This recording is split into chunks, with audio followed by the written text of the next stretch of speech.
ઓસારા મહાકાળી માતાજીના મંદિરે માતાજીનું ગર્ભગૃહ ખોલાતા માતાજીના દર્શન કરવા માટે લાખોની સંખ્યામાં માઈ ભક્તો માતાજીના દર્શનાર્થે ઉમટી પડ્યા।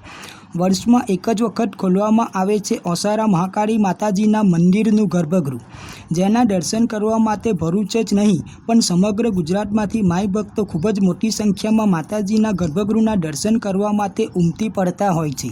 ભરૂચ તાલુકાના ઓસારા ગામે મહાકાળી માતાજીના મંદિરે માતાજીના મંદિરના 33મા પાટોત્સવ નિમિત્તે મહાકાળી માતાજીના મંદિરે માતાજીનું ગર્ભગૃહ બપોરે 11 વાગ્યે ખોલવામાં આવ્યું હતું, જે 11 વાગ્યાથી લઈને બપોરના 3 વાગ્યા સુધી માતાજીનું ગર્ભગૃહ ભક્તોના દર્શન અર્થે ખુલ્લું મૂકવામાં આવ્યું હતું, જેમાં ખૂબ જ મોટી સંખ્યામાં ભરૂચ જ નહીં પણ સમગ્ર ગુજરાતભરમાંથી માઈ ભક્તો માતાજીના દર્શન કરવા ઉમટી પડ્યા હતા।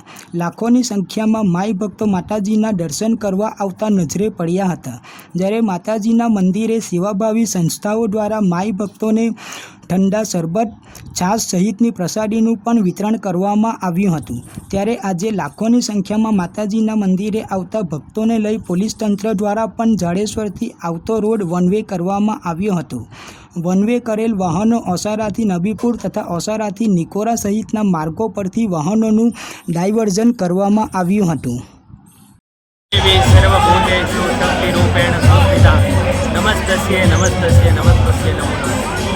મારું નામ ભટ્ટ વિપુલ છે।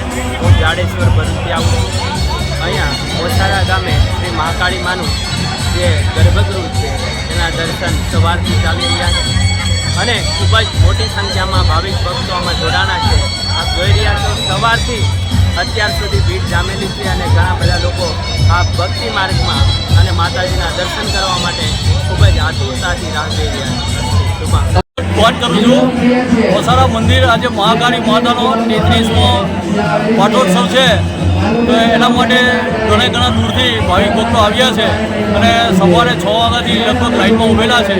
નીચેનું જે મંદિર છે એ 11:15 વાગ્યાથી 3:15 વાગ્યા સુધી ખુલ્લું છે, અને વર્ષમાં એક જ વાર છે, એનો લાભ લેવા ભક્તો ઘણા દૂરથી આવે છે અને ઘણી તકલીફ પડે છે, તે છતાં લાઇનમાં ઘણી વાર લાગે છે, તે છતાં ભક્તિથી લાઇનમાં ઊભા રહીને શાંતિથી દર્શન કરે છે।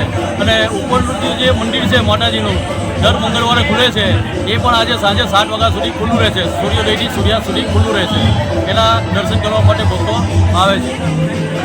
નામ રત્નાબેન કુમાર પંડ્યા છે। હું ભરૂચથી દર્શન કરવા માટે આવી છું। ઓસારાના 33મો પાટો ઉત્સવ છે, જેના નિમિત્તે સવારથી હું આવી હતી દર્શન કરવા। આ દર્શનનો બહુ મોટો લાભ છે।